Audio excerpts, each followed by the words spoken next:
Siyanibingelela ke futhi sisaqhubeka ke nezifundo zezikhathizimo. Sisesisandulelweni sazongena kulona njengoba sisasho ukuthi linengxenye eziwu-4 imfundiso, ukugujwa kwalokho okufundwayo noma ukufundiswa kokholo, ukugujwa kokholo, ukuphilwa kokholo nsuku zonke kanjalo nempilo yomkhuleko. Siphinde sikhumbuzisane ukuthi masikhuluma ngekhathizimo sikhuluma ngalokho okuwugqinsi olungaka. Nandi ikhathizima libandla elikatholika elamenyezelwa livuselelwe ngonyaka ka-1992.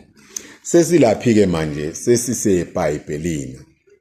IBhayibheli liyindaba ebalulekile kakhulu, linendawo ephakeme enkolweni yethu yobuKristo. Sazosho ukuhlukana kwalo iTestamente elisha neTestamente elidala noma iTestamente lesibili neTestamente lokuqala. Kodwa kubalekile kwamanje ukuthi sisho ukuthi lifana uyabona makwakha ifoundation yendlu kumbe imsele kakhulu le ngaphandle sibiza ngokuthi ama-perimeters, ukuthi indlu ubona omunye mhlawumbe sinamandla okwakha one room noma sinamandla okwakha abantu, kodwa ifoundation isho indlu yonke. So ngamanye amazwi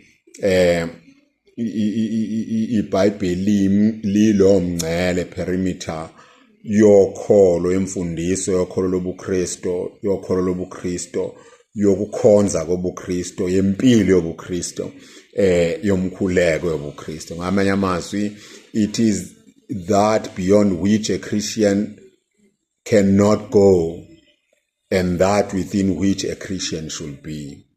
Ngamanye amazwi imngcele ethi umKristo ngeke eqele ngale, umKristo kumele abe khona la.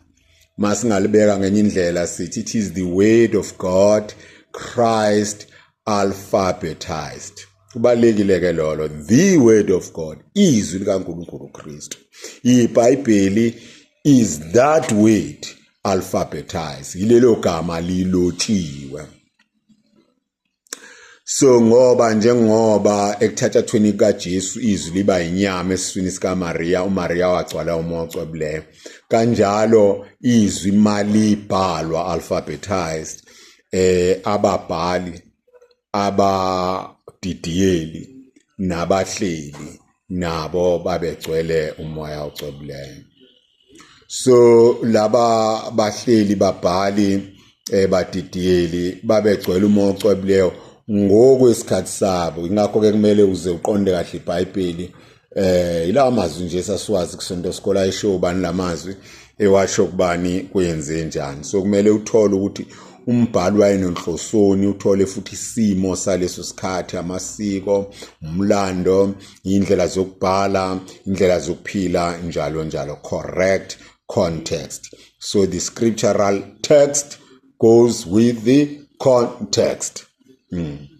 Kodwa ke izwi likaNkulunkulu limile njalo linguKristo. Kumele lifundwe lihlangene linjalo, lifundwe ngaphansi kwalokho ibandla belikufunda kusukela ekuqaleni, likufunda kuzo zonke indawo, likufunda ngendlela efundwa yibo bonke abantu. Mhlambe le nto ngeke ngayisho kwamaklasini ngaphambili ke kumele ke si-analyze. Isebenzisa lokho okuthiwa i-principle of consensus, ukuthi abaningi ey'ndaweni eziningi, ezindaweni noma abantu abaningi ngezikhathi eziningi. Futhi ke kubuye kuqondiswe uma kugwegwa ngesikhathi lapho kugwegwa khona bese kuba namakhansela. Bese futhi kubhekwa ngokuloko esithi analogy of faith, kusho ukuthi kuhambisana amaqiniso okholo ahambisane akhe isystem eyodwa, kungabe sekuba noqhamputhu oqhamuka le. Now iBhayibheli ke silifunda kanjani? Kuzoba ingxenye embili, kuzoba ile ngxenye bese ngivala lokhu silandela ingxenye elandelayo, ngoba ngasekugcineni sisakhuluma ngeBhayibheli bese sikhuluma ngomgomo wezincwadi zeBhayibheli.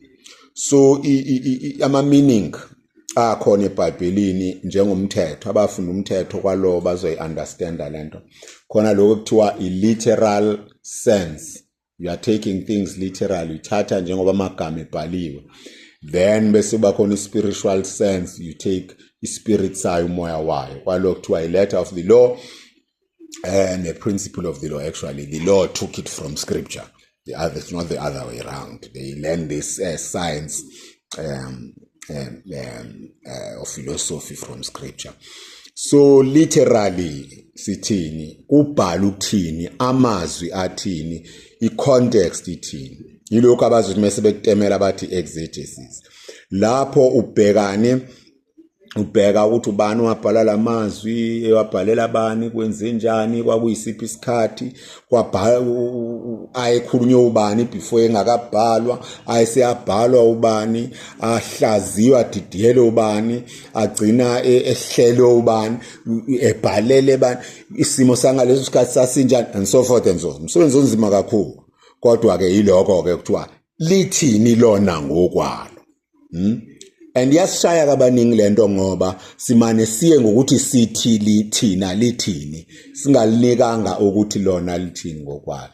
We tend not to read the text but to read into the text. And ingozi enkulu elimazi iBhayibheli kubantu abaningi njengamanje wese bethatha amavesi becaphuna wona into efike kamumva, amavesi sazochaza bethatha izahluko into eyayingekho. Actually amavesi aqala uba khona ngo-13th century, so there was 1300 years iBhayibheli lifundwa kungekho sorry izahluko lezo, then amavesi 1500 years. So iBhayibheli khipha amavesi, ngizwa abanye sebethi vesi bani shintsha iminingi, awulifundele lingenamavesi khona uzoqonda. So umsebenzi omningi lo. Bese indlela esibili ke ile sithi spirit of the text of the scripture. Lapho kuhlukene kathathu ke khona u-allegorical la silifunda khona iBhayibheli sibheka uKristu njenge mthombo nenphakathi lokholo lwethu. Then to moral ukubheka uKristu njengesibonelo sokuziphatha kwethu. Kubo anagogical kuba ukubheka uKristu njengesiphetho sempilo zethu. So that is the spiritual sense of the scripture. Kukhona ke wayichaza lento kubizwa ngecouplet kusaphoemana mechaza lokho.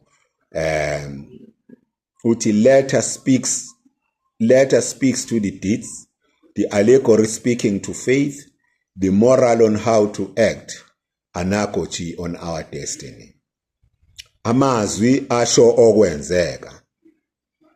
I-allegory angazi ngizothi intoni i-allegory noma ibheka ukholo. Moral kubheka ukuthi ukuziphatha kubheka ukuthi kumele senze kanjani. Analogy angazi ngizothini kubhekani isiphetho sethu. Evidweni elandelayo ke sobheka lokhu esizothi indlela zokufunda iBhayibheli. Kuzothi emva kwalokho bese siseqela ekuthenini lahleleka kanjani iBhayibheli ukuze libe ilokho elikhona. Siyathokoza.